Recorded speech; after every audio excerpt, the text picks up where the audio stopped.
2,500 years ago, nestled in a fertile valley along the border between India and Nepal, a child was born who was to become the Buddha.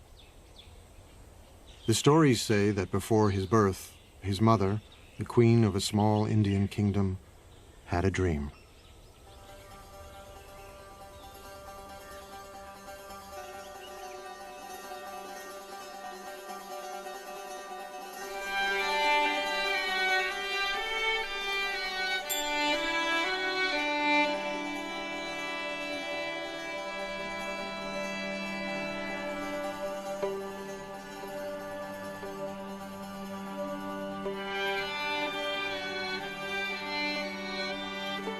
A beautiful white elephant offered the queen a lotus flower and then entered the side of her body.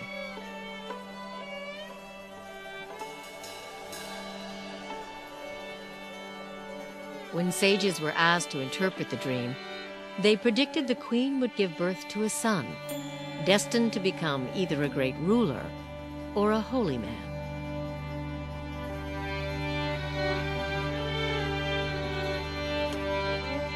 One day, they said, he would either conquer the world or become an enlightened being, the Buddha. People like stories. It is one of the ways we learn. The story of the Buddha's life is an archetypal journey, but it is a means to an end. It is not an end.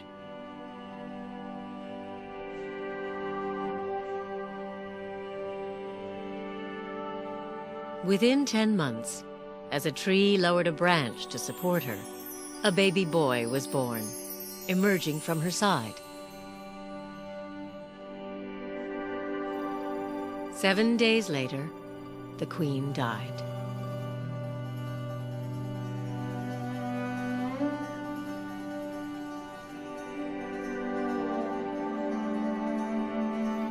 The world is filled with pain and sorrow, the Buddha would one day teach. But I have found a serenity, he told his followers, that you can find too.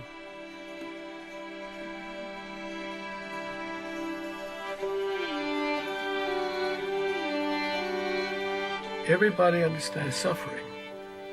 It's something that we all share with everybody else.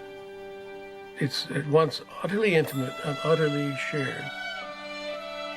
So Buddha says that's a place to begin. That's where we begin. No matter what your circumstances, you will end up losing everything you love. You will end up aging. You will end up ill. And the problem is that we need to figure out how to make that all be all right. What he actually said was that life is blissful. There's joy everywhere, only we're closed off to it. His teachings were actually about opening up the joyful or blissful nature of reality. But the bliss and the joy is in the transitoriness. Do you see this glass?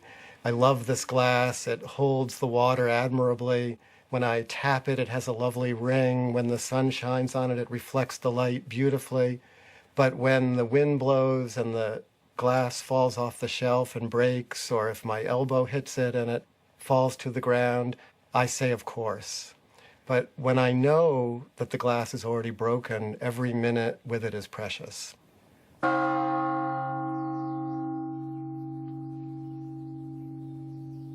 Everybody, every human being wants happiness. And Buddha, he acts like a teacher. You are your own master. Future, everything depends on your own shoulder. Buddha's responsibility is just to show the path. That's all. The Buddha can shine out from the eyes of anybody. Inside the buffeting of an ordinary human life, at any moment what the Buddha found, we can find.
In southern Nepal, at the foot of the Himalayas, is one of the world's holiest places, Lumbini, where, according to the sacred tales, the Buddha was born.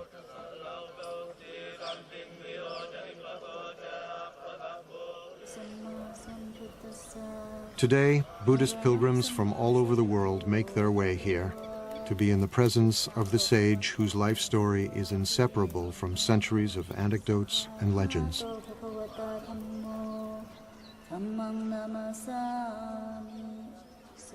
There are countless stories of the Buddha. Each tradition, each culture, each time period has their own stories.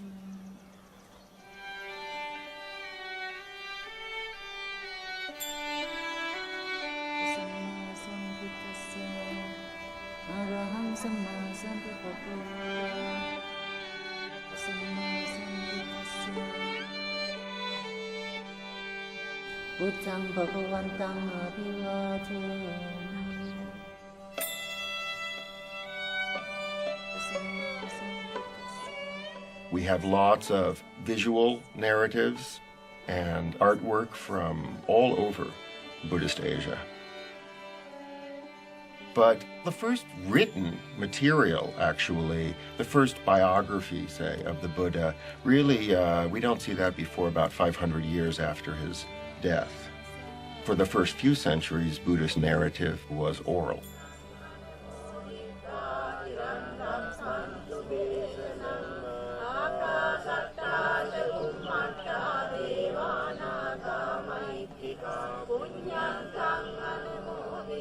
Historically, it is based on something certainly that happened. There must have been someone who corresponded with Gautama Buddha, who we don't know. We don't know how much of it is pure fairy tale and how much of it is historic fact, but it doesn't matter.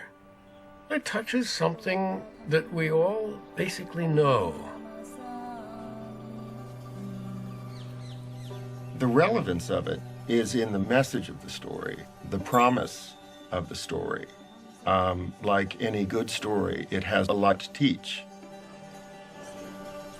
So the story of his life, then, is a beautiful way of telling the teaching. He who sees me sees the teaching, the Buddha said. And he who sees the teaching sees me.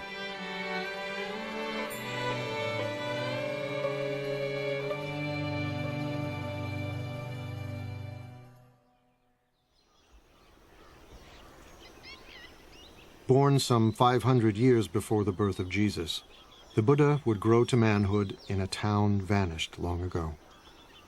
For nearly 3 decades, he would see nothing of the world beyond.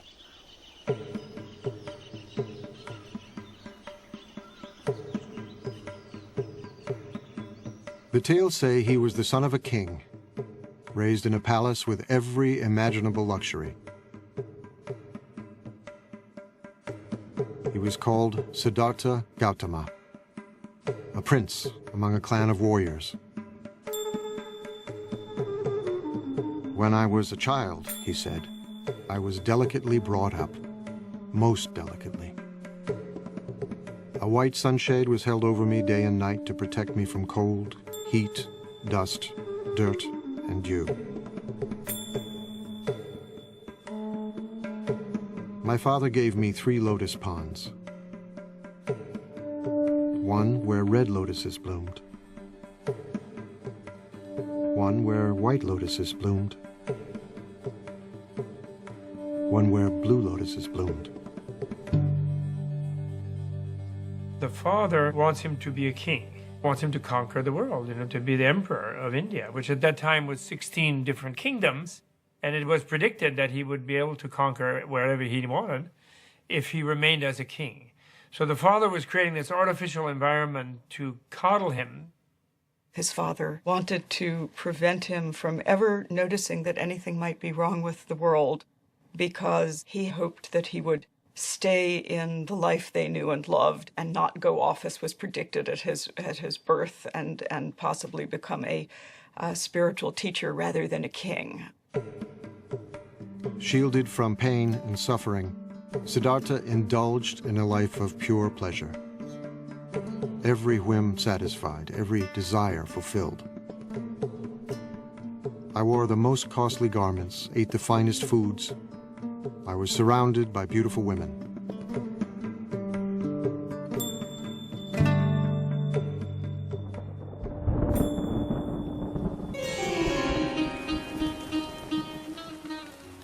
During the rainy season, I stayed in my palace, where I was entertained by musicians and dancing girls. I never even thought of leaving.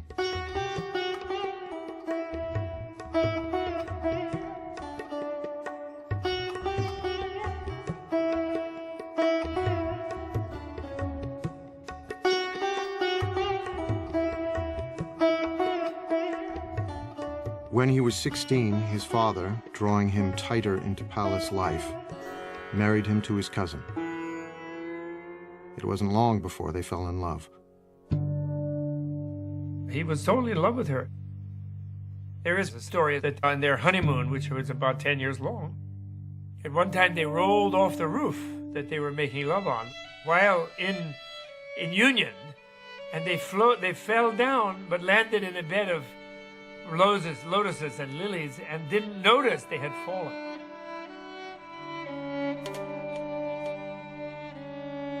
And so, the stories say, he indulged himself for 29 years, until the shimmering bubble of pleasure burst.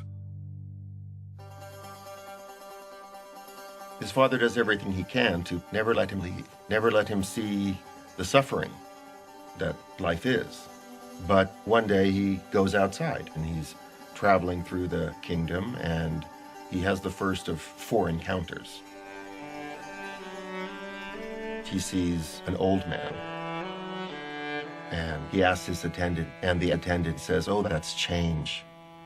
One doesn't always stay young and perfect." Then, on the next tour outside, he sees a sick man and doesn't quite understand what it is. He asks his attendant, and the attendant says, "Oh, that happens to all of us." Everybody gets sick, and don't think you are a prince, you will not get sick. Your father will get sick, your mom will get sick, everybody will become sick.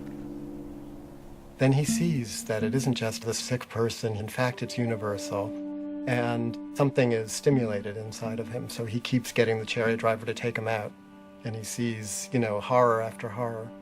And on his 3rd trip outside, he meets a corpse. And he recognizes impermanence and suffering and death as the real state of things. The world that he had been protected from, shielded from, kept from seeing. And he was shocked. He was shocked. And he realized, this is my fate too. I will also become old. I will also become ill. I will also die. How do I deal with these things? These are universal questions in any human being's life. What it's like to be in a body inside of time and our fate, and how do we navigate that? It really is a tale of the transformation from a certain naive, innocent relationship to your own life to wanting to know the full story, wanting to know the full truth. And then the 4th trip outside, he sees a spiritual seeker, someone who has decided to live a life completely other than his life in order to escape from impermanence, suffering, and death. So he has this sort of traumatic encounter with the pain and suffering of life. We try to protect our children. We don't want to let our children see all the pain that's in the world. But at a very early age, at a time before he could remember anything, at a time before There was conceptual thought. He already suffered the worst kind of loss that one could suffer. Suddenly and mysteriously, his mother died when he was a week old. So something tragic happened, right at the beginning. That might be what it takes to become a Buddha, is that you have to suffer on such a primitive level.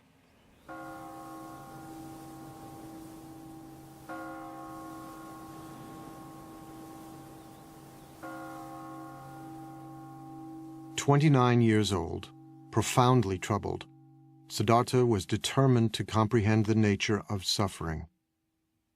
He resolved to leave the palace. His wife had just given birth to a baby boy. Siddhartha called him Rahula, fetter. He names his son Fetter. He names his son Ball and Chain. This is the fetter that will keep me tethered to this life. This is what will keep me imprisoned.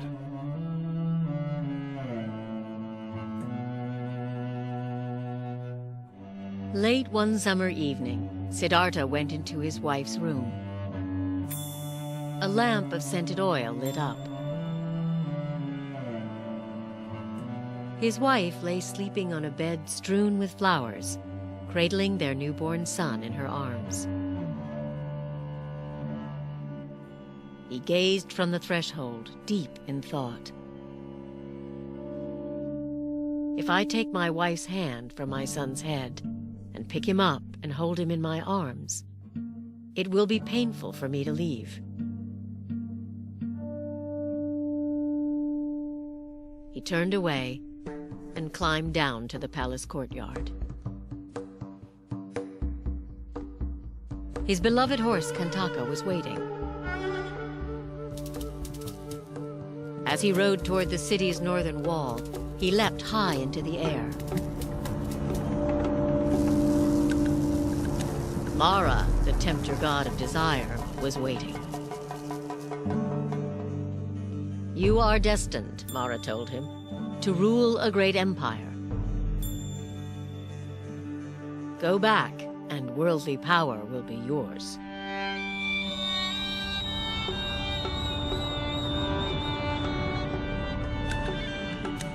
Siddhartha refused.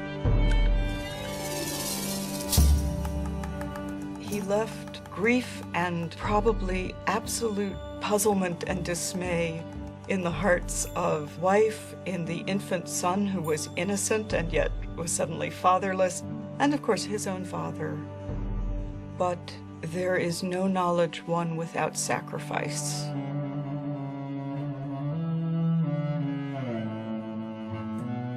And this is one of the hard truths of human existence.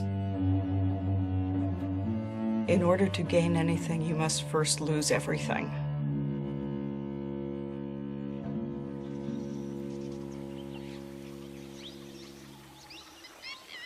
Siddhartha was alone in the world for the first time. On the bank of a nearby river, he drew his sword. Although my father and stepmother were grieving with tears on their faces, he said, I cut off my hair, I put on the yellow robes and went forth from home into homelessness. I had been wounded by the enjoyment of the world, and I had come out longing to obtain peace.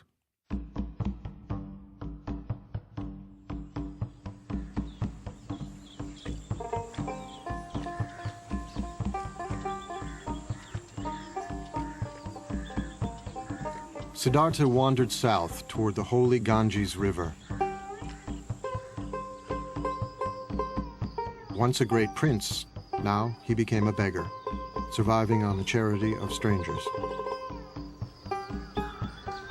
He slept on the cold ground in the dark forests of banyan, teak, and sal that covered the northeastern plain, frightening places where wild animals roamed and dangerous spirits were said to live. He's going out to see what there is. He's a seeker. He doesn't have a teaching yet. He doesn't have an understanding yet. He doesn't have an insight yet. He doesn't have a solution yet, but he recognizes the problem.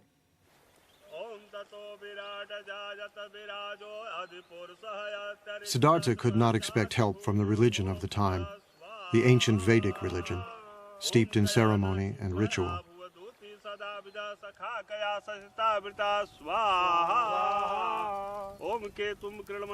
Some of its rituals still live on in ceremonies conducted by Hindu priests who chant Vedic formulas more than 2,500 years old.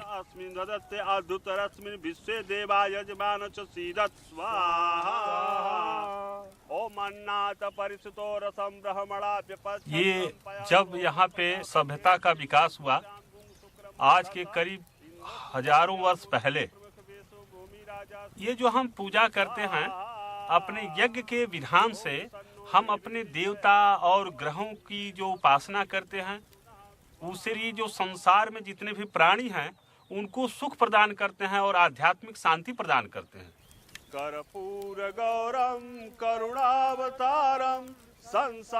For centuries, the Vedic rituals had commanded respect for the gods and inspired conviction.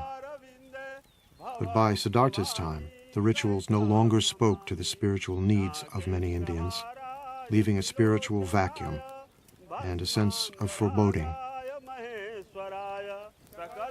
The gods become less important than the rituals themselves.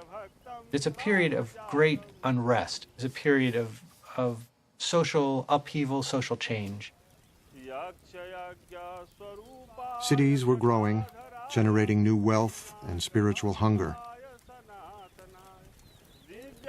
As one ancient voice cried out in despair, "The oceans have dried up, mountains have crumbled, the pole star is shaken, the earth founders, the gods perish. I'm like a frog in a dry well." A lot of people aren't satisfied with the religion that they grew up in. And when Prince Siddhartha decides to give up his life, he's doing something that lots of other people were doing. Siddhartha joined thousands of searchers like himself, renunciants, men and even a few women who had renounced the world, embracing poverty and celibacy, living on the edge, just as spiritual seekers still do in India today.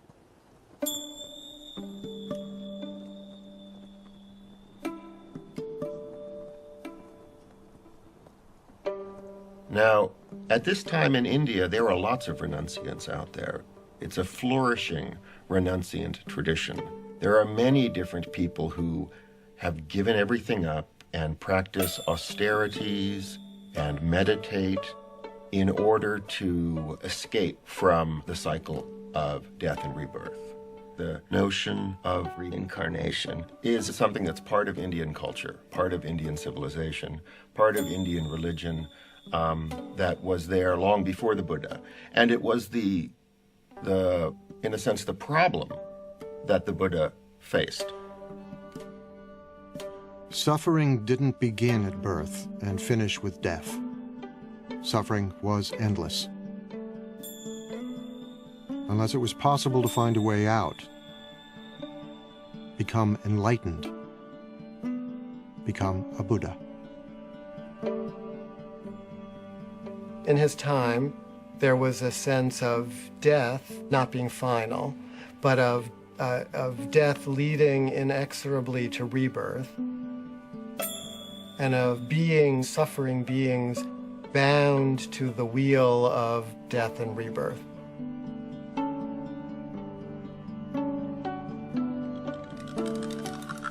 It is said that Siddhartha had lived many lives before this one.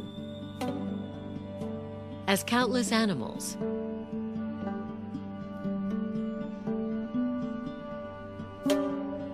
innumerable human beings,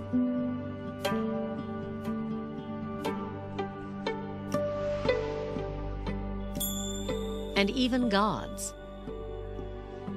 Across 4 incalculable ages, the sacred texts say, and many eons, experiencing life in all its different forms.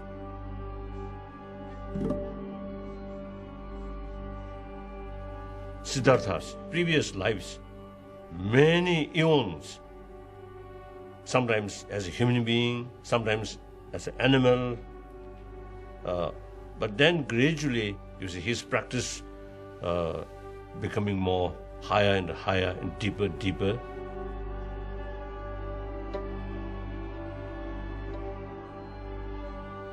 The idea is from life to progress more and more toward the enlightenment and become wiser and wiser. Some beings will stubbornly insist on their ignorance and their egotism, and they will charge ahead, grabbing and eating what they can in front of themselves, and being dissatisfied, but thinking that the next bite will do it. And they will die and be reborn, die and be reborn in infinite times. It could take them, billion lifetimes if they're very stubborn, And becoming a Buddha, becoming enlightened, is the only way of getting out of the continual cycle of death and rebirth. Now, rebirth here isn't the popular notion that, my past life I was Cleopatra floating down the Nile or Napoleon. It's as if every life is going through junior high school again, over and over and over.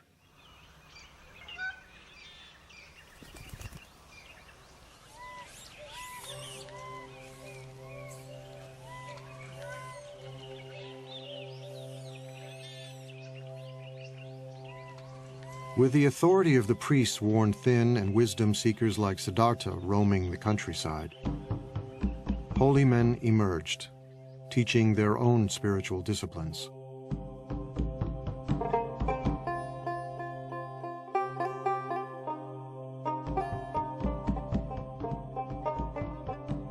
Siddhartha apprenticed himself to one of them, a celebrated guru who taught that true knowledge could never come from ritual practice alone. It was necessary to look within. You may stay here with me, the guru told him. A wise person can soon dwell in his teacher's knowledge and experience it directly for himself. Siddhartha set himself to learn the rigorous practices the guru prescribed. The teachers of the time are already teaching forms of yoga and meditation, teaching that the self-reflective capacity of the mind can be put to use to tame the mind, to tame the passions. That was already established in India. And there were probably so many schools of yoga and meditation in those days, just as there are now.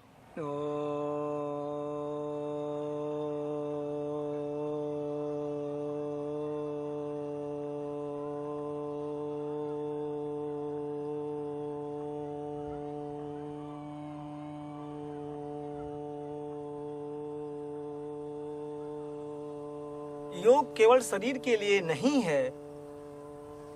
शरीर के लिए तो अपने आप स्वाभाविक रूप से लाभ मिलता ही है। योग का जो मुख्य लक्ष्य है कि हम समाधि को प्राप्त कर जाएं। सर्वे भवन्तु सुखिना तुरंत नहीं आता। सर्वे by the Sadhana.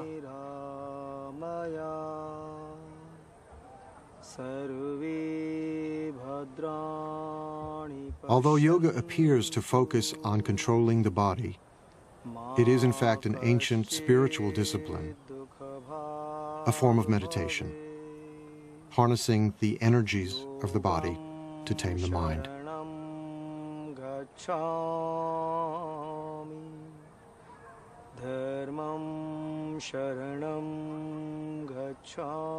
Some yogis learn to sit without moving for hours, breathing more and more slowly until they seem to be barely breathing at all.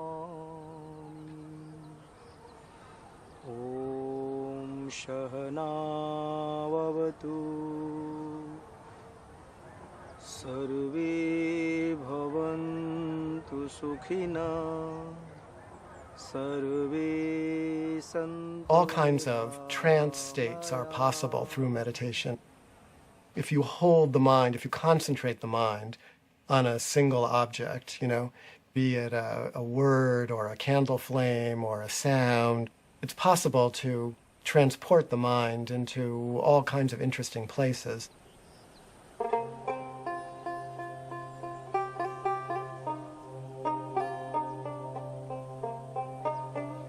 The person who was to become the Buddha was very good at all of those practices. He was a super student, doing these practices, taking them to their limit, and no matter what he did in these practices, he was still stuck in the pain that he set out with.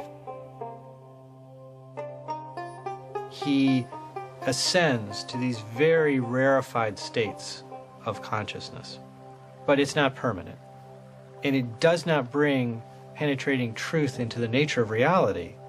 So these become a temporary escape from the problem of existence, but they don't solve the problem.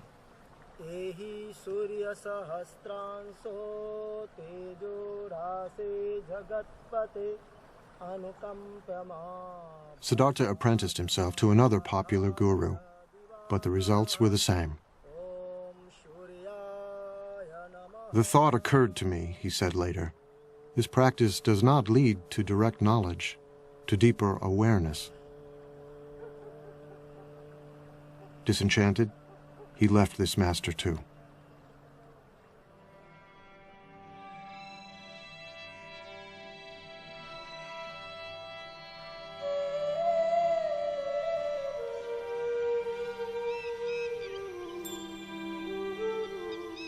Siddhartha continued to drift south, still searching for the answer to his questions.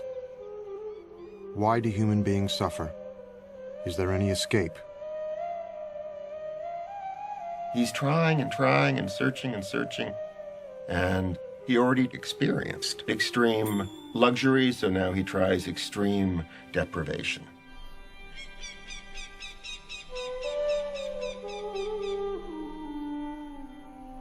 Among the renunciants, asceticism was a common spiritual practice, punishing the body as a way to attain serenity and wisdom. Siddhartha fell in with 5 other ascetics, and soon was outdoing them in mortifying the flesh, subjecting his body to extremes of hardship and pain.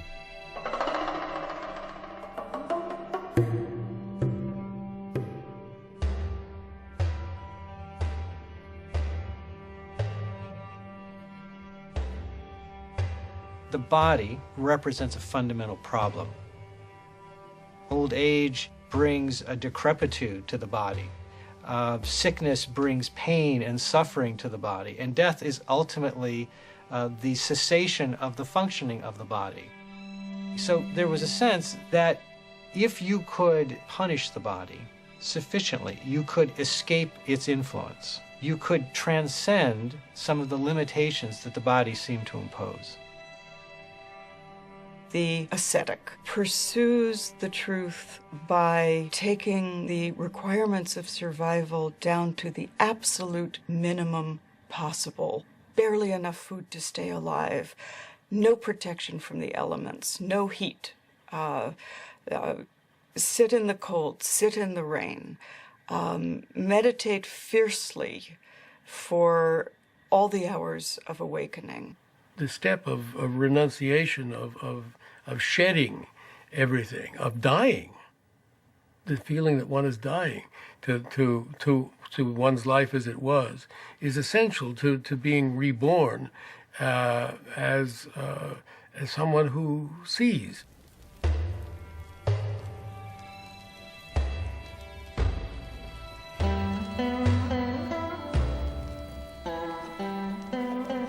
Ascetics can still be seen in India, firm in the belief that by subduing the flesh, they can gain spiritual power. सत्य क्या है? एक time भोजन लेने में 24 घंटे में एक सेकंड अपने को प्रत्यक्ष बता देता है. कि सत्य क्या है।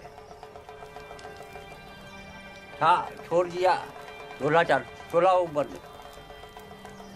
इसलिए सोचता हूँ कि हर चीज मोह नहीं रखता।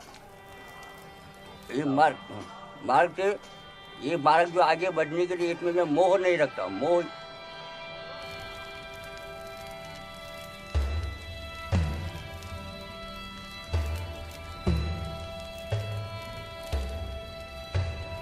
Emaciated, exhausted, Siddhartha punished himself for 6 years, trying to put an end to the cravings that beset him. He tortures himself, trying to destroy anything within himself that he sees as bad. The spiritual traditions of that time said you can be liberated if you eliminate everything that's human, everything that's coarse and vulgar, every bit of anger, every bit of desire. If you wipe that out with force of will, then you can go into some kind of transcendental state. And the Buddha tried all that, and he became, the most anorectic of the anorectic ascetics. He was eating 1 grain of rice per day. He was drinking his own urine. He was standing on 1 foot. He was sleeping on nails. He did it all to the utmost.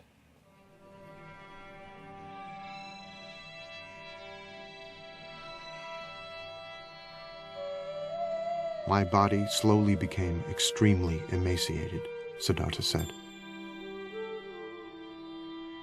My limbs became like the jointed segments of vine or bamboo stems.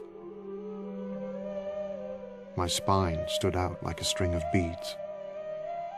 My ribs jutted out like the jutting rafters of an old abandoned building. The gleam of my eyes appeared to be sunk deep in my eye sockets, like the gleam of water deep in a well. My scalp shriveled and withered like a green bitter gourd, shriveled and withered in the heat and wind.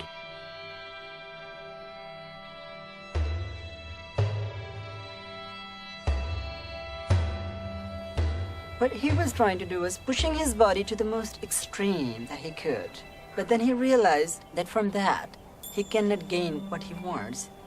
Trying to torture the body becomes too much. The whole attention is given to the body, nothing else. He surrendered himself completely to the hard training that he was given. And what he discovered, having tried this completely for many years, was that he had not answered his question. It hadn't worked. He was on the verge of death, dying, unawakened, when he remembered something.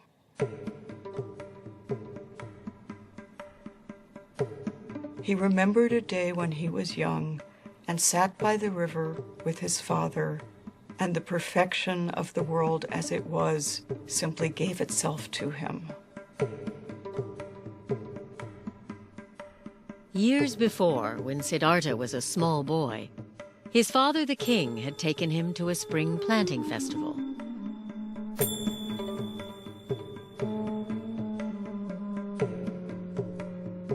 While he watched the ceremonial dancing, he looked down at the grass.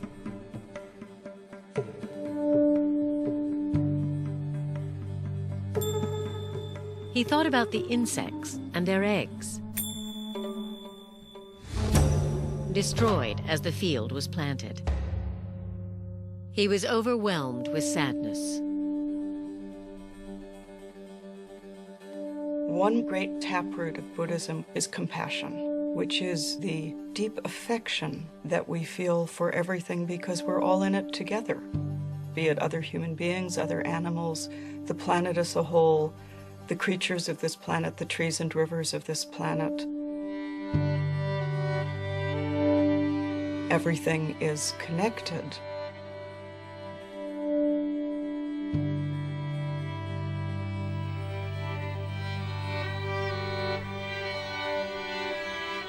It was a beautiful day. His mind drifted.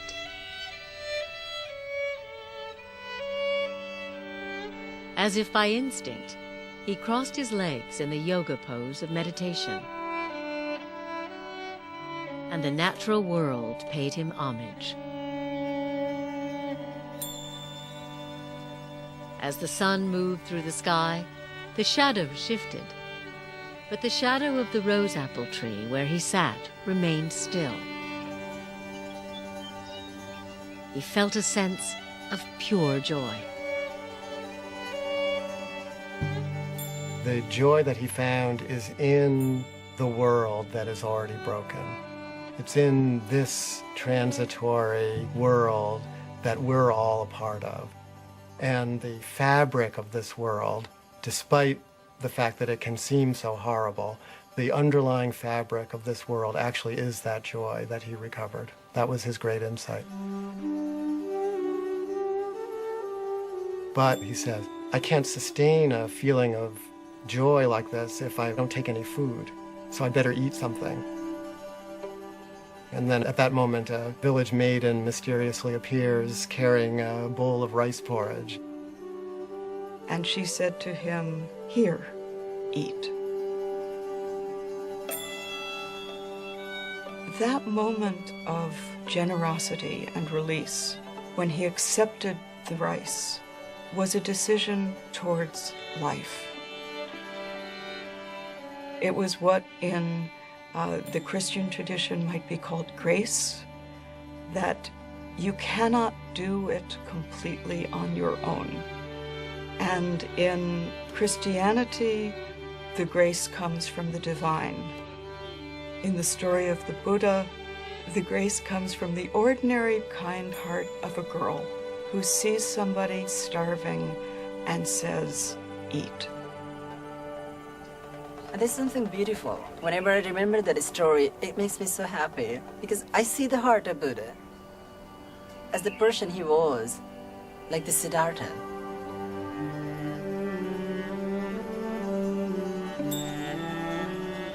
This dish was the dish he used to be fed by his stepmother, rice pudding.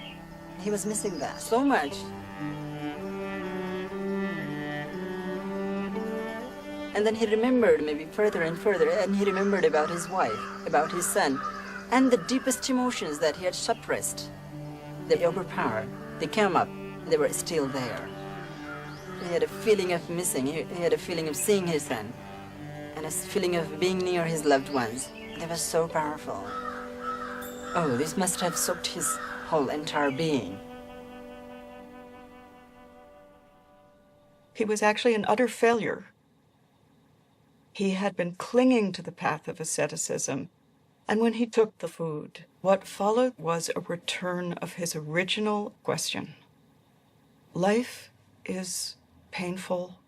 Life involves change. This is still a problem. The problem didn't disappear.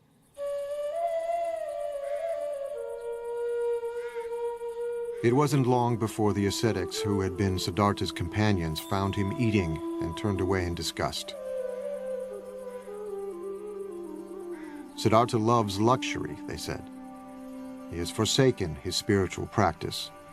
He has become extravagant. But the man who will become the Buddha realizes that extreme deprivation isn't the way to go. We can live as normal human beings. We can eat and drink. And in fact, we kind of need to eat and drink and be normal human beings in order to break through, in order to attain the kind of realization that he was looking for.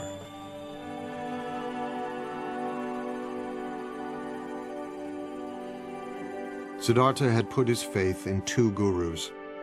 They hadn't helped him. He'd punished his mind and body. That had almost killed him. Now, he knew what he must do. To find the answer to his questions, he would look within and trust himself.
Bodh Gaya is a small town in northeastern India.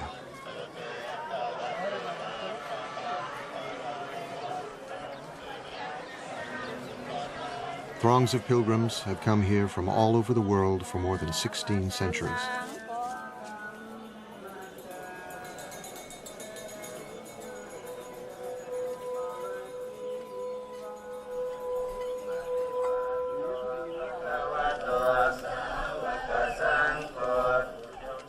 For Buddhists, there are hundreds of holy places, but none more sacred than this one. Bodh Gaya is the sacred point from which the Buddhist faith radiates.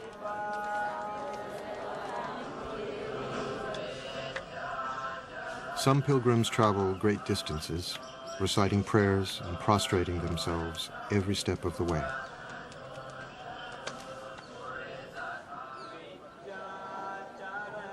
It is their Mecca and Jerusalem.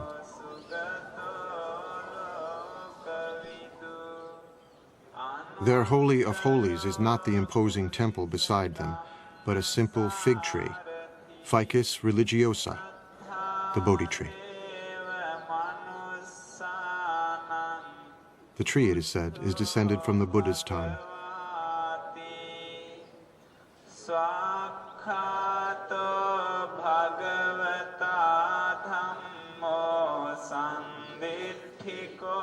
Every pilgrim knows the story of how Siddhartha, after accepting the rice milk from the young girl, put aside the rags he was wearing, bathed himself in a nearby river, and strengthened, sat down in the shade of the Bodhi tree and began to meditate. It was springtime. The moon was full. Before the sun would rise, Siddhartha's long search would be over. He sat down under a Bodhi tree in the shelter of the natural world in all of its beauty and fullness. And he said, I will not move from this place until I have solved my problem. Let my skin and sinews and bones dry up, together with all the flesh and blood of my body, he said. I welcome it. But I will not move from this spot until I have attained the supreme and final wisdom. All at once, Mara, Lord of Desire, rose to challenge him.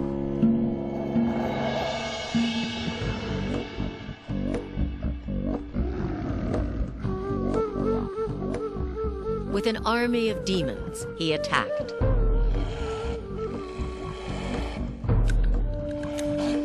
Siddhartha did not move, and their weapons turned into flowers.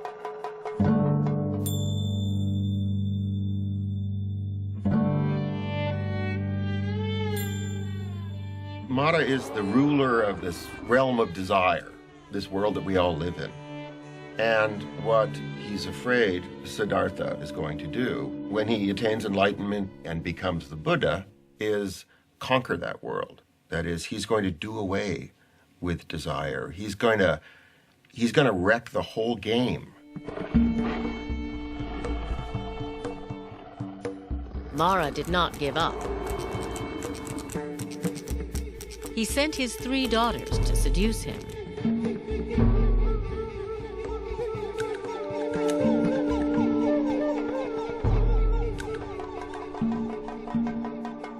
Siddhartha remained still. When he faces Mara, he faces himself and his own destructive capacity. But he's not the warrior trying to do battle with those qualities. He's discovered his own capacity for equanimity. He has become like, the top of the great Himalayan mountains. The weather is passing over him, storms are raging around him, and he sits like the top of the mountain, impassive, not in a trance state, totally aware of everything. So he frustrates Mara. Siddhartha resisted every temptation Mara could devise. The Lord of Desire had one final test.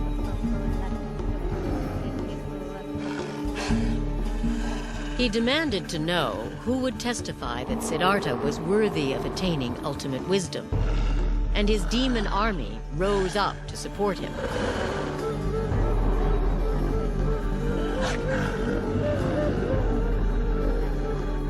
Siddhartha said nothing.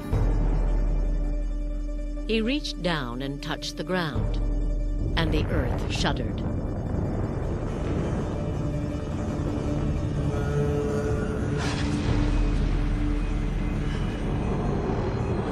Mara's demons fled.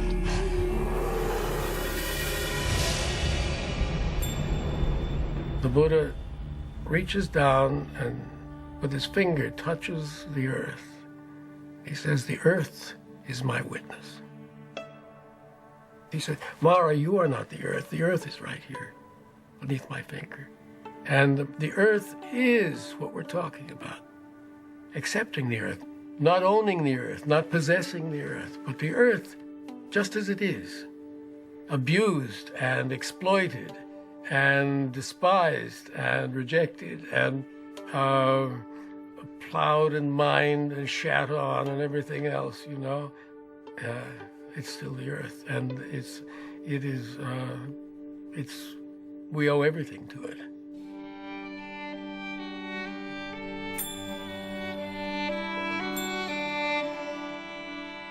Siddhartha meditated throughout the night. And all his former lives passed before him.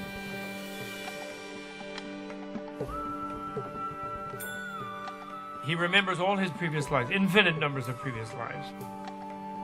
Female and male and every other race and every other being in the vast ocean of life forms. And he remembered that all viscerally, so that means his awareness expanded to be all, so that all the moments of the past were completely present to him. He gains the power to see the process of birth, death, and rebirth that all creatures go through. He's given this sort of cosmic vision of the workings of the entire universe.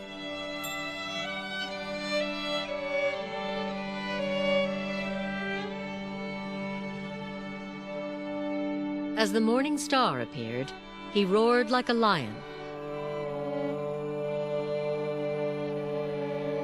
"My mind," he said, "is at peace." The heavens shook, and the Bodhi tree rained down flowers. He had become the awakened one, the Buddha.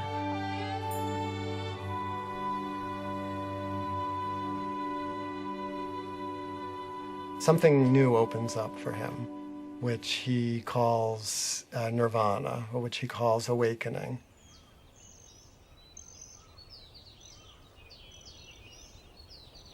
He said, "At this moment, all beings and I awaken together." So it was not just him, it was all the universe. He touched the earth, as earth is my witness. Seeing this morning star, all things and I awaken together. It's not like entering a new state, it's uncovering or surrendering to the reality that has always been there. He realized he'd always been in nirvana, that nirvana was always the case. Your reality itself is nirvana. It's the unreality, it's your ignorance that makes you think you're this self-centered, separate being trying to fight off an overwhelming universe and failing. You are that universe. You're already enlightened. He's saying the capacity for enlightenment, that your awakeness already exists within you.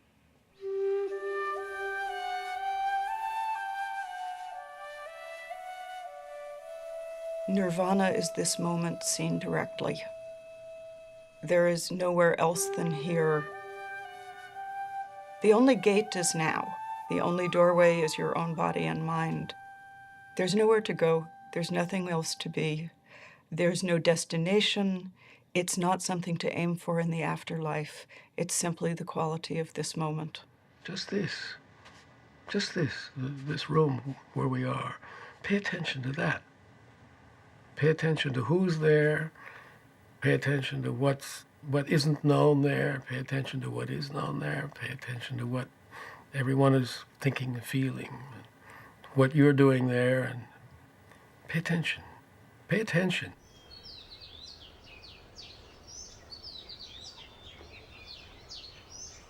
For weeks, the Buddha remained near the Bodhi tree, peaceful and serene.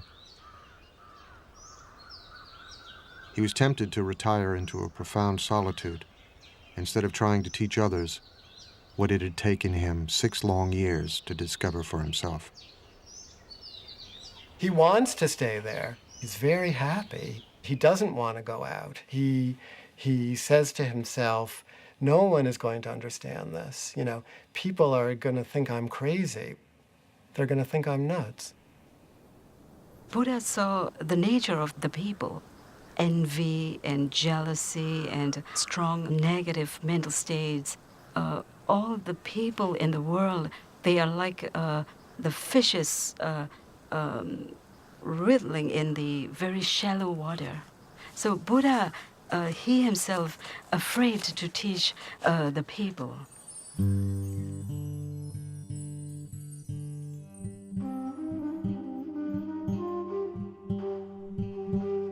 The myth is that God comes to the Buddha. Brahma comes on his knees and says, please, we need you. Why don't you try talking about what you just understood? Because the world needs it. The gods need it and the men need it, you know? People need it. And then Buddha decided to give his teachings. Because of a great compassion, it's not an ordinary compassion.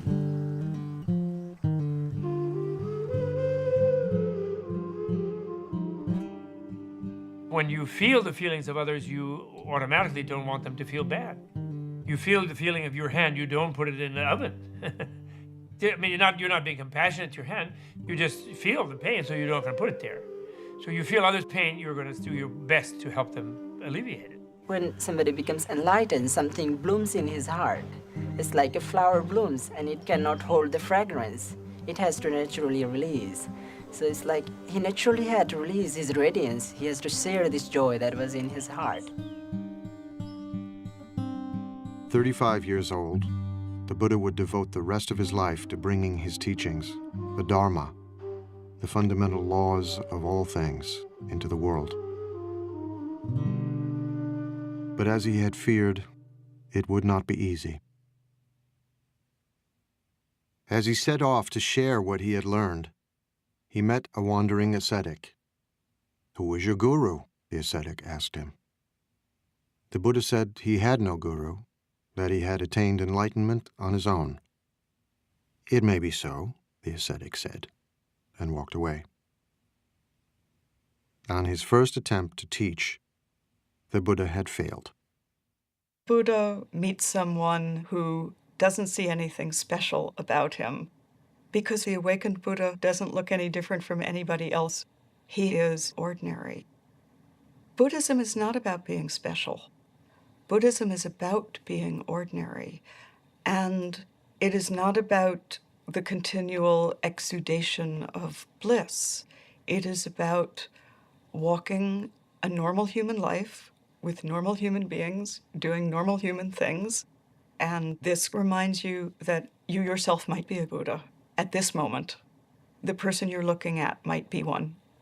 It's an interesting practice. Just each person you see as you walk down the street, Buddha, Buddha, Buddha, Buddha, Buddha.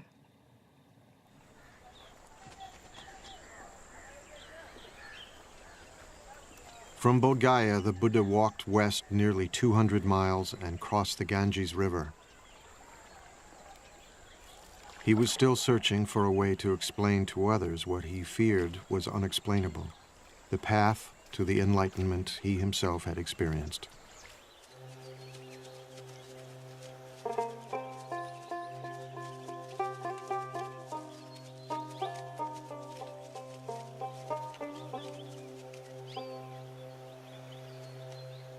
In a deer park in Sarnath, not far from the Ganges, he would try again.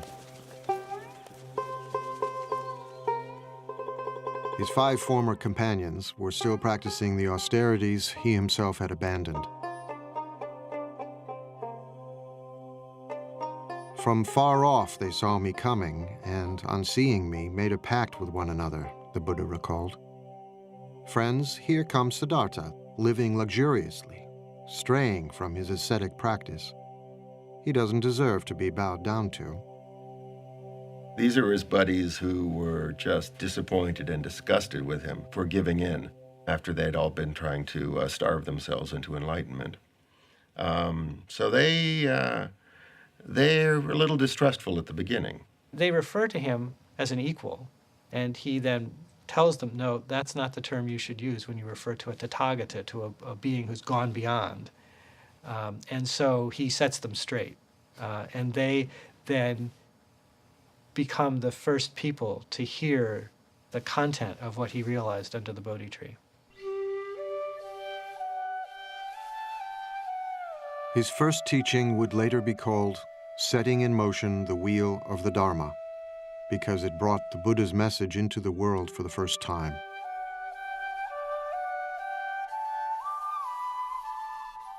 He did not propound a dogma.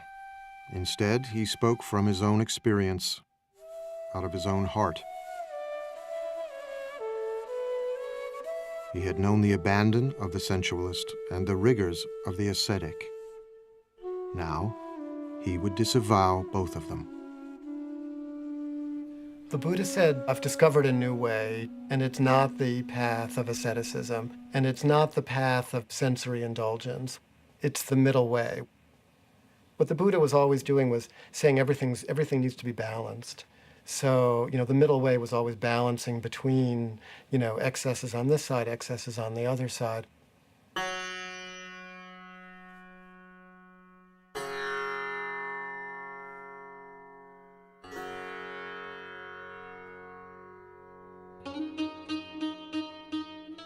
Fair goes the dancing when the sitar is tuned. Tune us the sitar, neither high nor low, and we will dance away the hearts of men.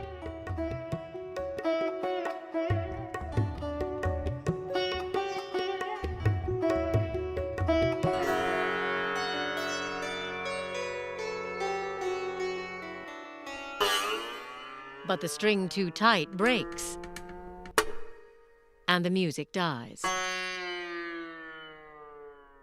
The string too slack has no sound, and the music dies. There is a middle way. Tune us the sitar, neither low nor high, and we will dance away the hearts of men.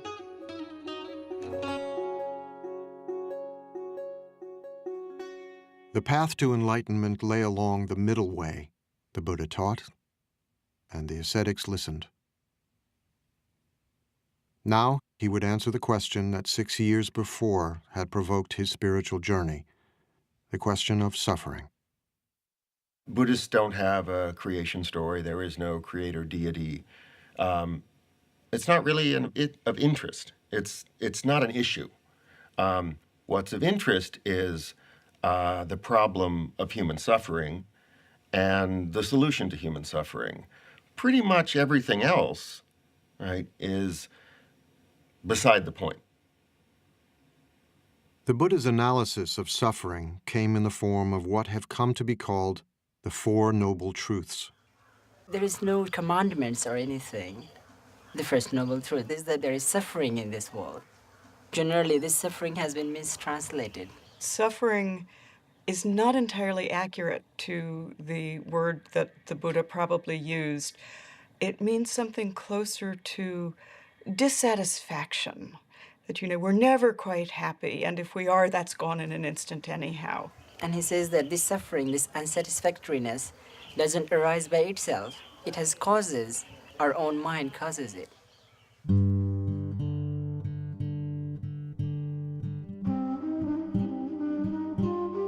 while the second noble truth asserts that suffering has a cause. The third noble truth makes an astonishing claim. You really can be free of suffering by understanding the cause of suffering. Nobody tells you that. And so that was a huge announcement. The problem, Buddha taught, is desire. How to live with the confused and entangling desires of our own minds. People often misunderstand Buddhism as saying, in order to wipe out suffering, you have to wipe out desire. If that was what the Buddha was saying, then where does the desire for enlightenment fit in? The Buddha is saying, be smart about your desires. Desire must be there. Without desire, how can lead our life? Without desire, how can achieve Buddhahood? Strong desire to become Buddha. But desire to harmful, that bad. With the fourth and final noble truth, the Buddha laid out a series of instructions for his disciples to follow, a way of leading the mind to enlightenment called the Noble Eightfold Path, the cultivation of moral discipline, mindfulness, and wisdom. They are, as I like to think of them, a set of possible recipes that you can try on your own life and see which one makes the best soup. The Buddha didn't speak for long, but when he was finished, the 5 skeptical ascetics had been won over. They became his first disciples. Word quickly spread of the sage teaching in the deer park at Sarnath. Hundreds came to hear him and became disciples too. Many were wealthy merchants or their sons, living just 5 miles away in a thriving trading center on the Ganges, the holy city of Benares.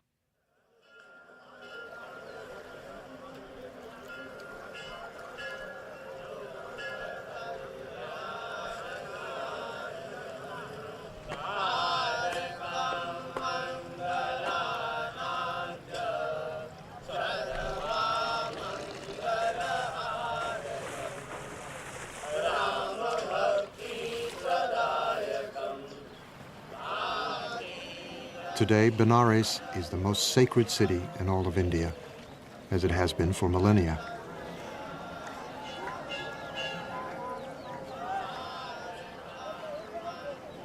Even before the time of the Buddha, pilgrims came here to worship their gods and bathe in the holy river of heaven.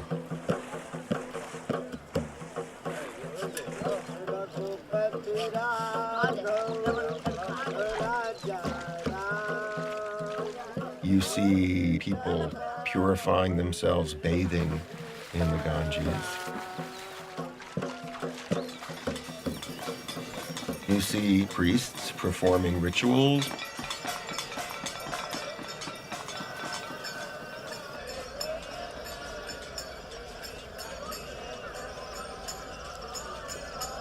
You see corpses, because that's the best place to end one's life.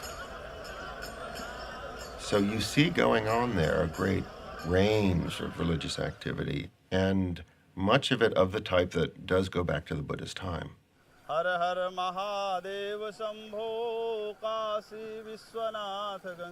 Many of today's sacred ceremonies on the Ganges echo the ancient practices of the Vedic priests, the Brahmins.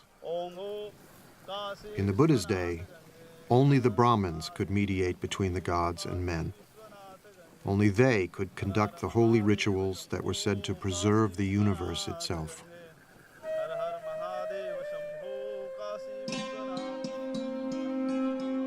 The Brahmin priests stood at the pinnacle of a rigid social hierarchy, a sacred system of caste.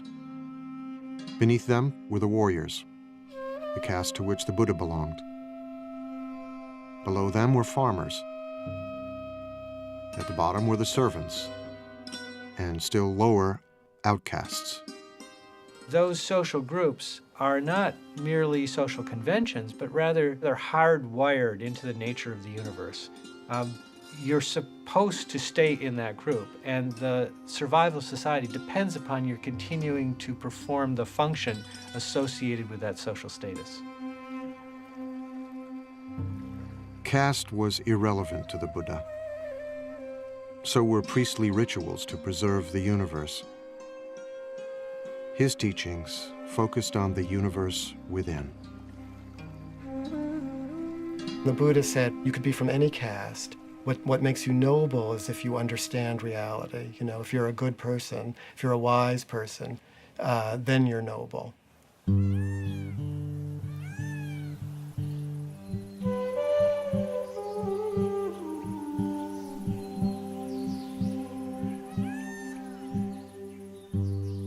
In time, a devoted gathering of monks formed around the Buddha at Sarnath, near the Ganges. Broken stones and fallen pillars mark what remains of what grew to be a vibrant monastic community, the Sangha.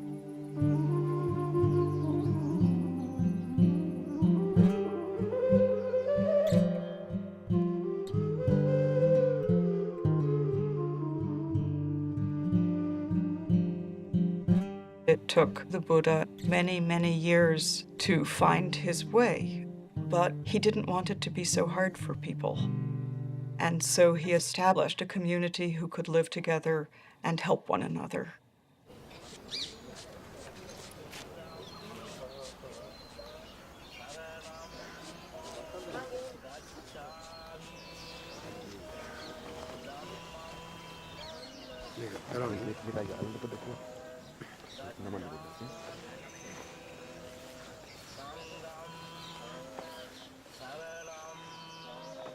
In a ceremony evoking the beginning of the Buddha's own spiritual journey, fledgling monks of all ages say goodbye to their families and homes and join the Sangha.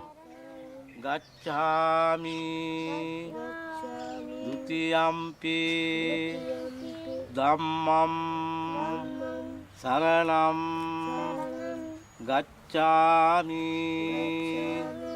I go to the refuge of the Buddha, I go to the refuge of the Dhamma, and I go to the refuge of the Sangha. Sanghang saranang gacchami. The Sangha is an embodiment of Buddha's experiential wisdom. What happens if people practice this thing? Are they truly happy or not? Are they joyful or not? So I think Buddha wanted to also leave a perfect example of his teaching, an alive teaching, a teaching that walks, a teaching that can talk, a teaching that can laugh. So I would say Sangha is just like a living example of Buddha's teaching.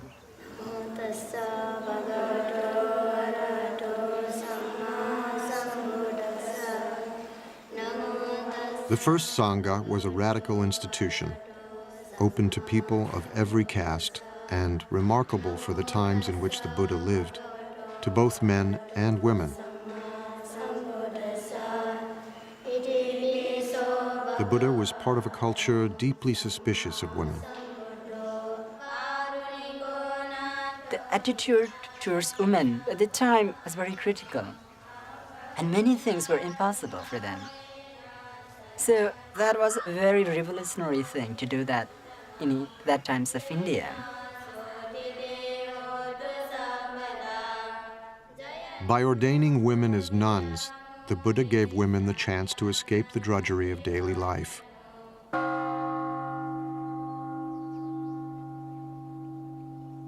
Life was so hard for most women that entering the Sangha was a liberation, as we know from their ecstatic, heart-rending poems. So freed, so thoroughly freed am I from my pestle, my shameless husband and his sunshade making, my moldy old pot with its water snake smell.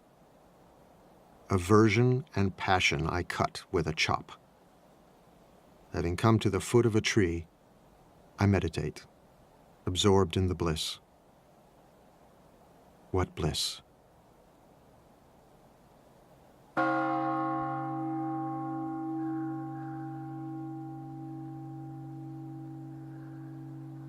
Bliss, nirvana, the Buddha taught.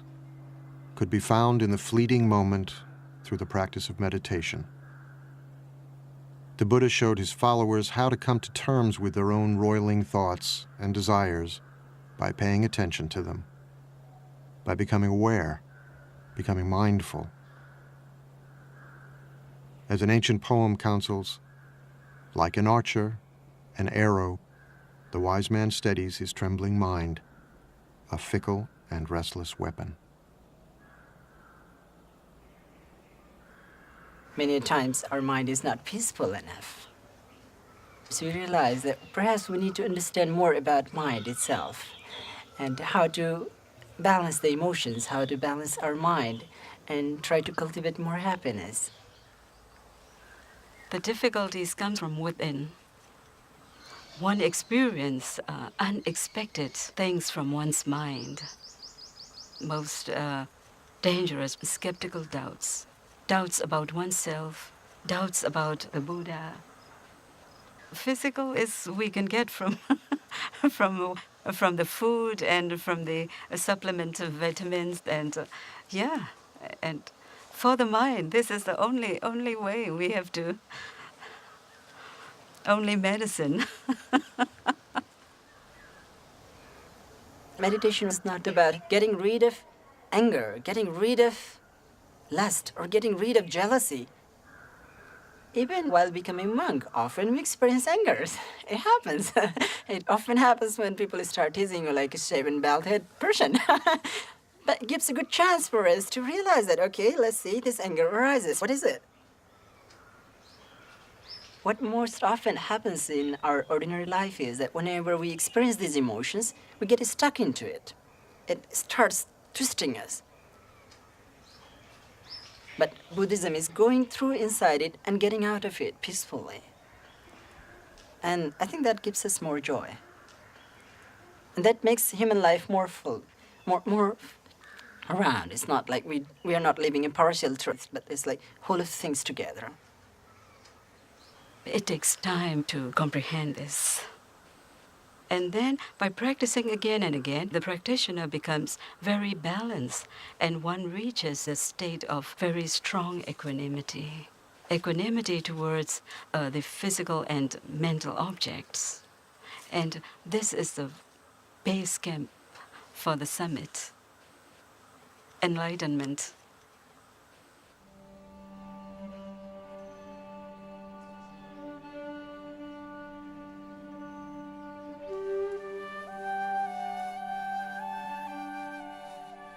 After washing my feet, a disciple said, I watched the water going down the drain.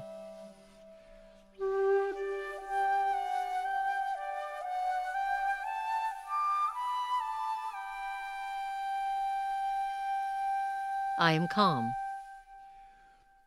I control my mind like a noble thoroughbred horse.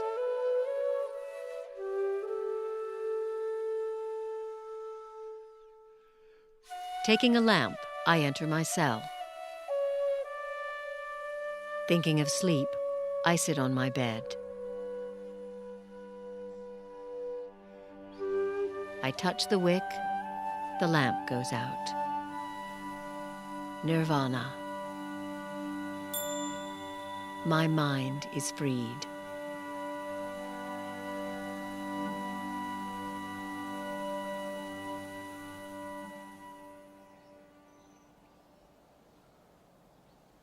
The mind is as restless as a monkey, the Buddha taught.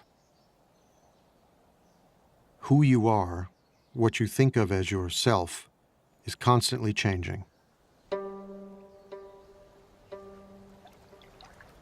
Like a river, endlessly flowing, one thing today, another tomorrow.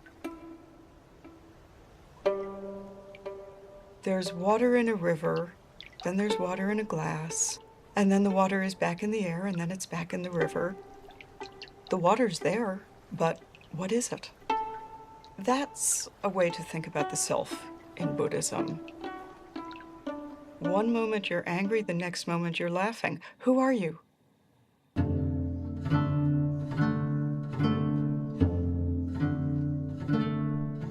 A seed becomes a plant.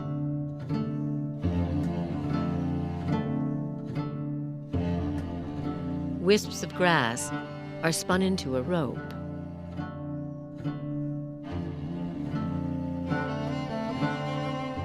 A trickling stream turns into a river.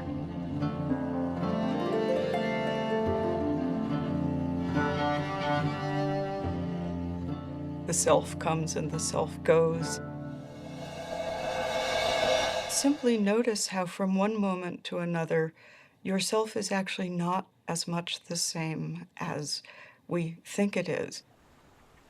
What the Buddha realizes is that if we can get rid of this fundamental misunderstanding of the nature of the self based on egotism, we won't cling to things. We won't screw up everything we do because we're thinking about it in the wrong way. Once you stop centering your feelings about your feelings on yourself, what naturally arises is simple compassion. Compassion for your own suffering, compassion for the suffering of others. Even the most abstract of the Buddha's teachings had a practical, ethical dimension.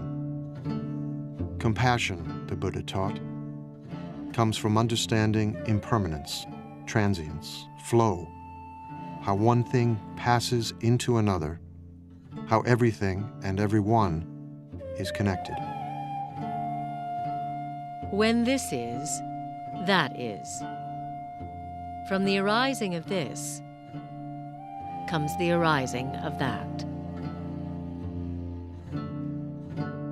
When this isn't, that isn't.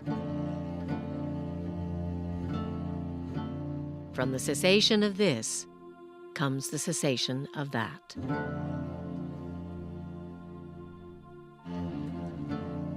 This is always connected to that. Everything is connected to everything else. You never live by yourself. You live always within a family, a society, a culture. You constantly interact with other people all the time. So our happiness depends on their happiness as well. How can we be happy if we are the only one happy in just an island of happiness within an ocean of misery? Of course, that's not possible. Compassion stirred the Buddha to send his monks out into the community. Sworn to chastity and poverty, they wandered the roads, bringing the Buddha's teachings into the world.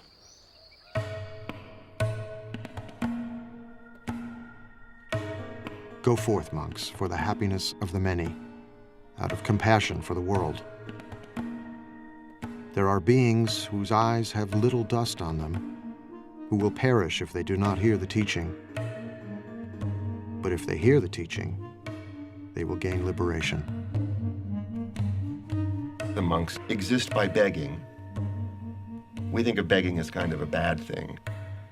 Begging in this tradition is a good thing. It's a sign of spiritual purity. You're not allowed to beg tomorrow's lunch today. Only today's lunch. Then you can't eat from noon until dawn the next day. Then you have to go out and get another lunch. And then in exchange for lunch, you give a lecture. Unless they say we don't want to hear about it, then you don't. But that's the only thing but that forces you to interact with the lay community. And if you're not serving them, if you're not doing something useful for them, they won't put anything in your bowl, and that will be the end of your community.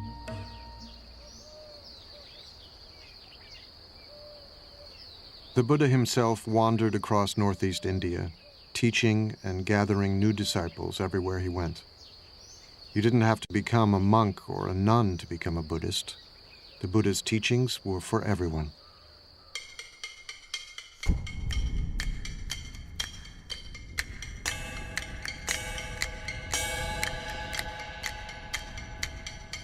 Everything is burning.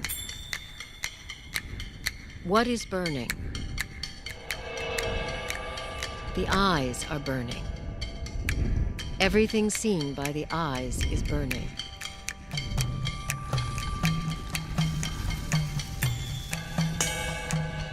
The ears are burning. What is burning?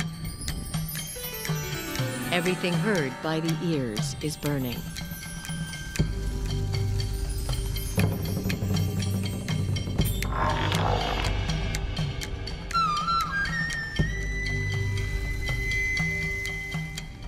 The nose is burning. Smells are ablaze. The tongue is burning. Tastes are ablaze. The body is burning. The mind is burning.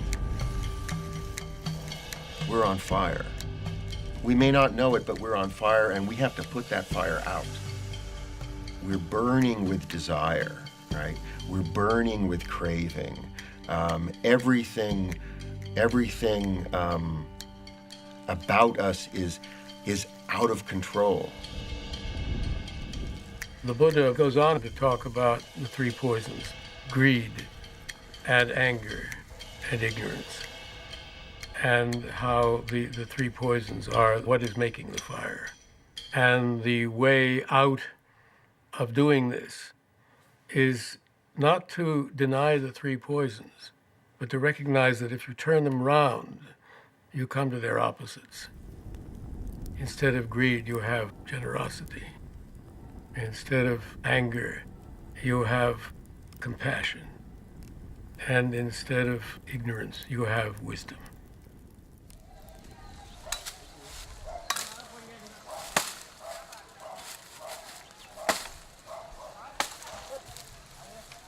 I can give my teachings in brief, the Buddha said.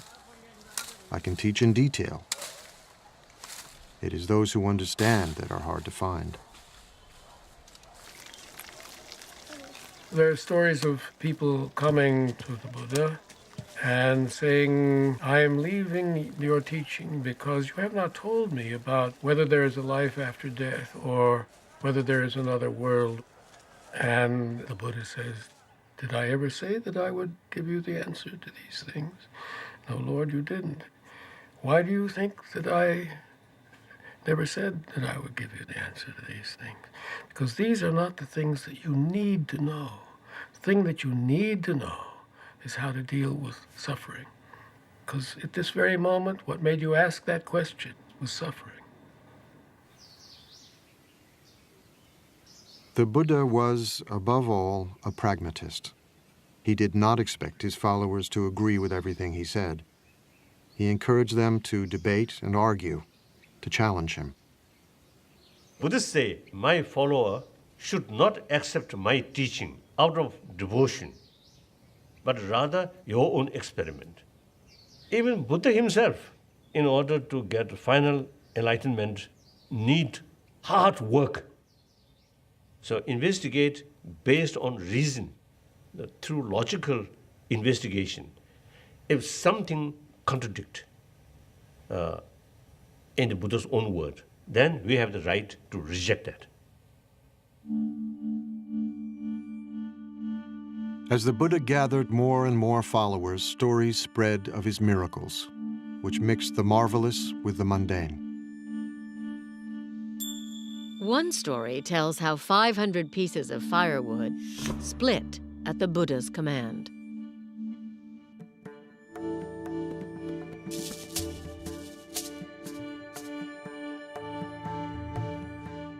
In another, a mad elephant charged wildly down the street, forcing everyone to flee.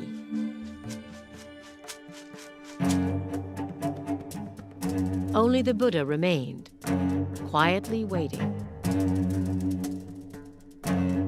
The elephant, overcome by the Buddha's radiant kindness, knelt before him, and the Buddha patted his leathery trunk. What is the meaning of miracle? Miracle is something unexpected.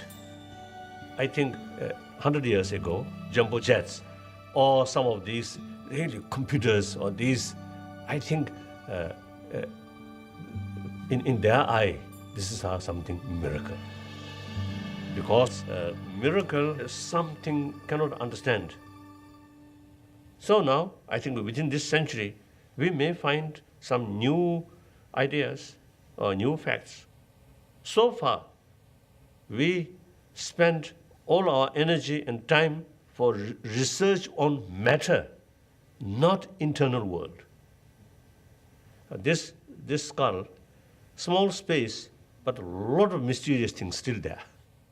The great field of knowledge is as tiny as the Earth is in the universe. I mean, it's a speck, and the universe is what we don't know, and it will always be that way. However much we find out, it will still be that way, because the unknown is vastly, it's unspeakably greater than anything we will ever know.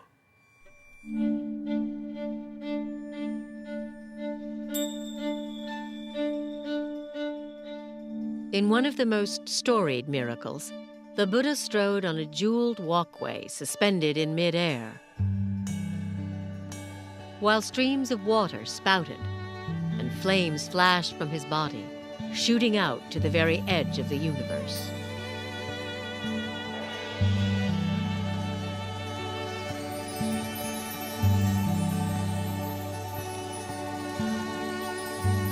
And as the Buddha sat on a lotus flower giving his teachings, he replicated himself, filling the sky with multitudes of Buddhas for all to see and wonder.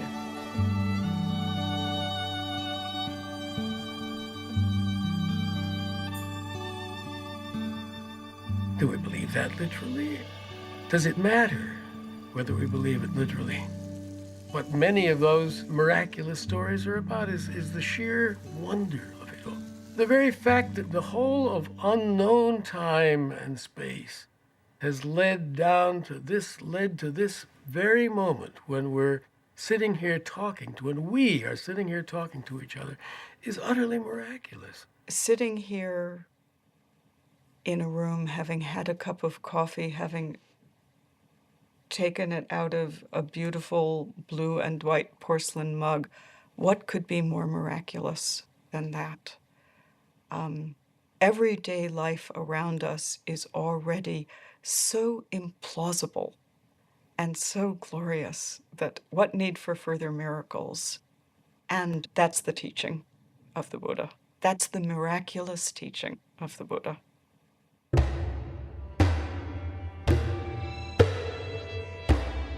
Violence, the Buddha taught, always leads to more violence. To the slayer comes a slayer. To the conqueror comes a conqueror. He who plunders is plundered in turn. War was endemic in the Buddha's age, ravaging northeast India again and again. Although kings and their ministers sought his counsel, the Buddha offered no grand political vision. He was powerless to stop the killing and the fighting. Even the men, women, and children of his former kingdom were massacred by a marauding king, forced into pits and trampled by elephants.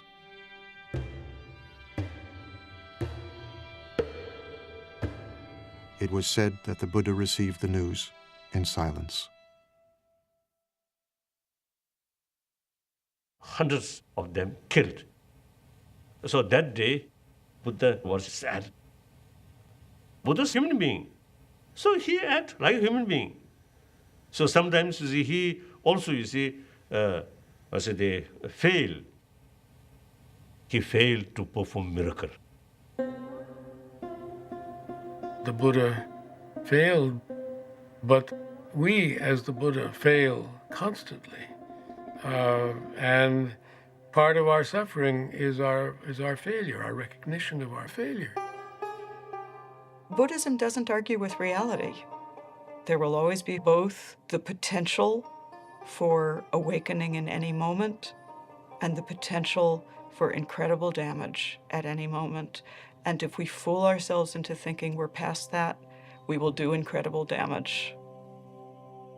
Change, the Buddha said, must come from within. The Buddha starts always with the mind and talks about the violence in the mind and says that violence in the world is a result of violence in the mind. A tree lives on its roots. If you change the root, you change the tree. Culture lives in human beings. If you change the human heart, the culture will follow.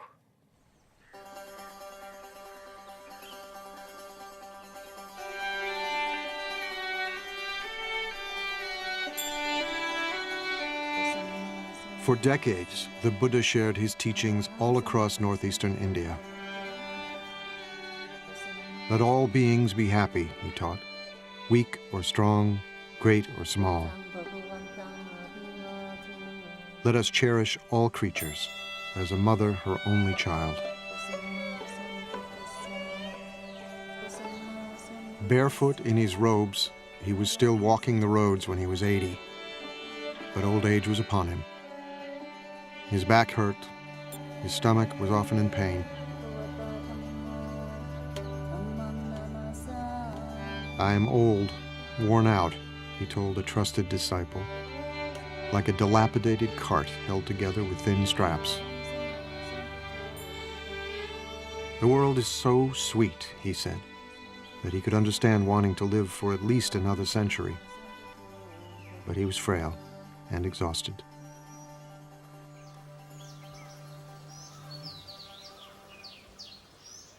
He became ill near Kushinagara, a remote village near the border of Nepal, when he was offered a meal which would prove deadly.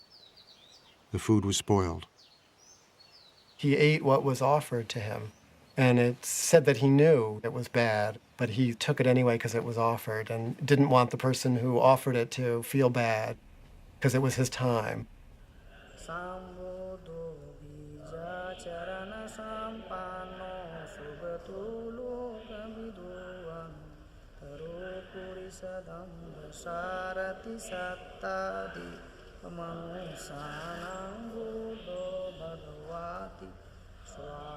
Today, Kushinagara is revered by pilgrims as the place where the Buddha finally left the world.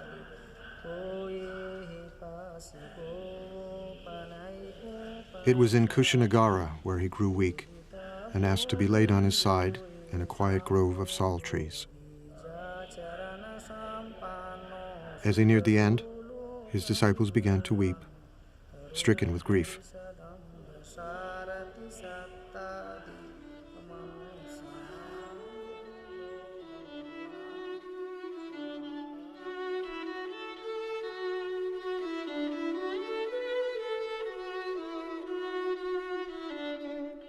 But the Buddha reassured them.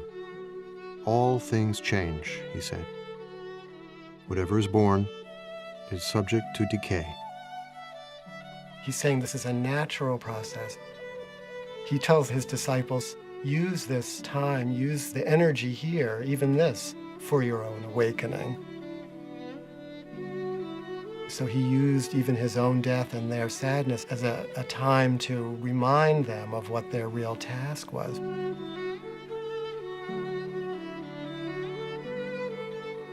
What he's actually doing is inviting those who are close to him into the experience.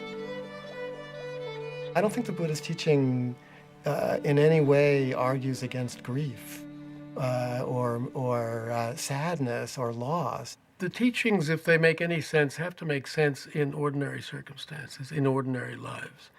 And in ordinary lives, we grieve when we lose. We grieve. When it hurts, we say, ouch.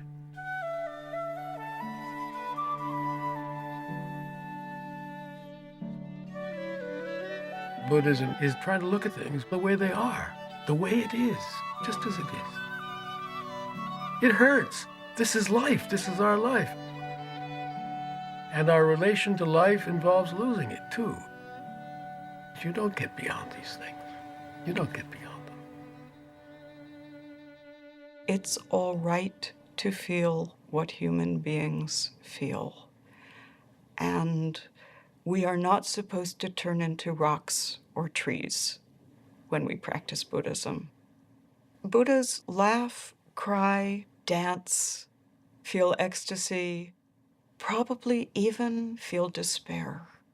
It is how we know the world. It is how we live inside of our hearts and not dissociated from them. The Buddha had always been saying goodbye. Now he prepared to leave the earth forever. He would never be reborn, never die again. It may be that after I'm gone, the Buddha told his disciples, that some of you will think, Now we have no teacher. But that is not how you should see it. Let the Dharma and the discipline that I have taught you be your teacher. All individual things pass away. Strive on, untiringly. These were the Buddha's last words.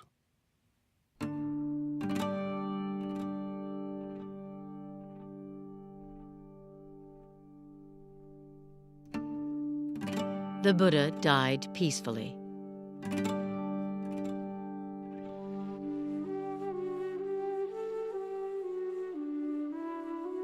His head was pointed to the north, his face to the west.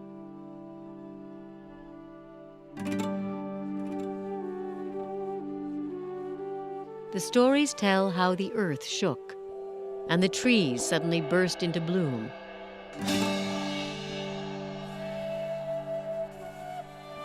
Their petals falling gently on his still body, falling out of reverence.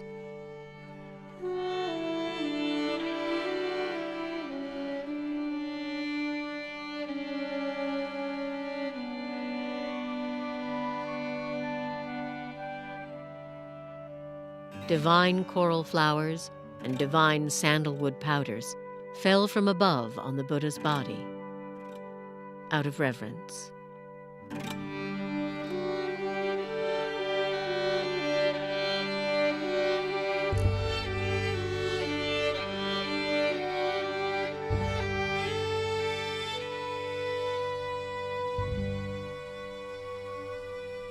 His disciples were quite upset.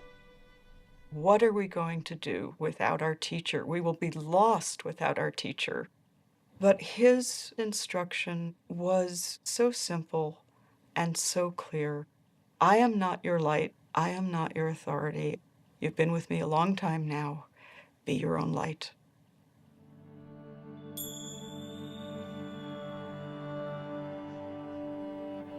The Buddha saw death and life as inseparable. These are two sides of the same thing. Death is always with us. Death is part of the whole large unknown. And if we are unable to smile at the idea of the unknown, we're in real trouble. That's the realism that the Buddha was talking about, trying to come to terms with reality.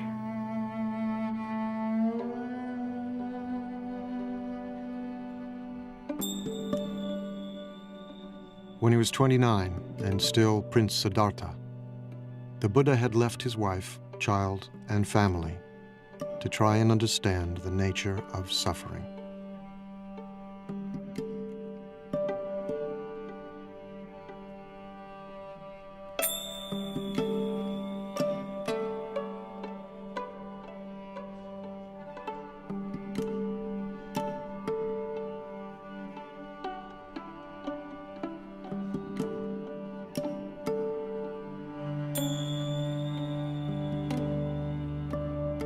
He had attained enlightenment, shared what he had learned, and left a path for others to follow.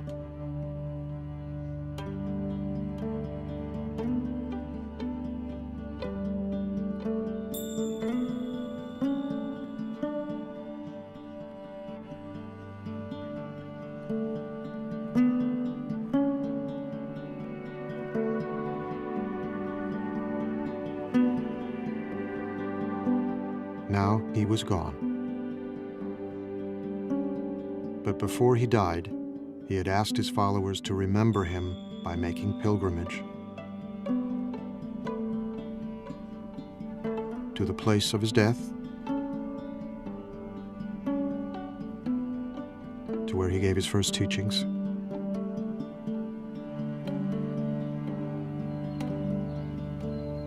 where he achieved enlightenment,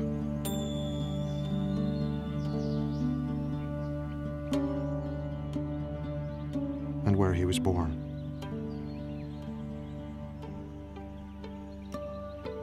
Those four places mark out a sacred biography. And in tracing that pilgrimage route, you are learning the story of that life.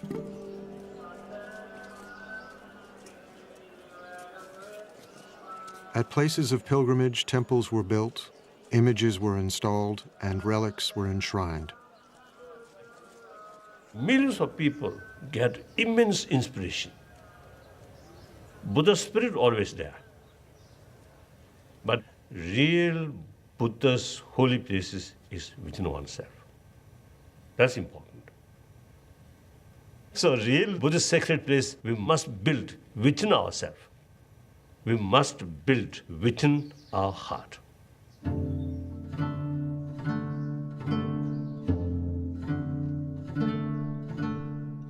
Although the Buddha had predicted that his teachings, like everything else, would in time disappear, Buddhism flourished in India for 1,500 years. Spread into Sri Lanka, Central and Southeast Asia, Tibet, China, Korea, Japan, and in the 20th century, to Europe and the Americas, adapting different forms and shapes wherever it took root, attracting many millions of men and women who practiced the Buddha's teachings both within and outside the monastic community.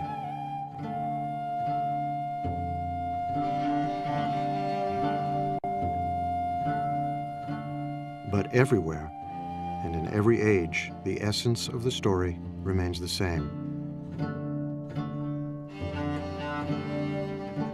The Buddha said that we've turned this world into a painful place.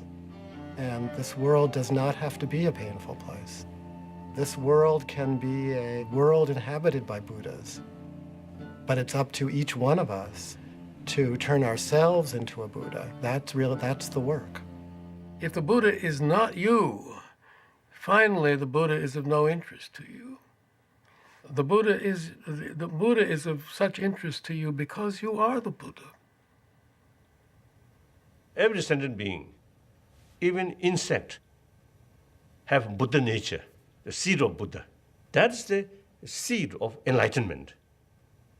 So therefore, there is no reason to believe some sentient being cannot become Buddha. So like that. I know that there are supposed to be preserved footprints of the Buddha, which are kept in one of the sacred places in India or Nepal. And, you can stand in them. And if you stand in them, maybe you realize, 10 toes, me too.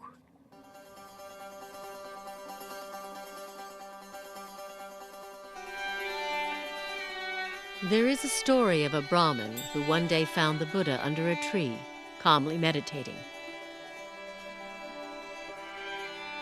The Buddha's mind was still. He radiated such power and strength that the Brahmin was reminded of a tusker elephant.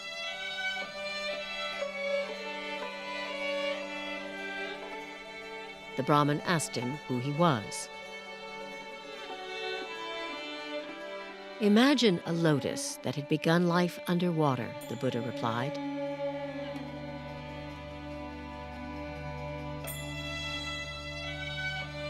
But grew and rose above the surface until it stood free.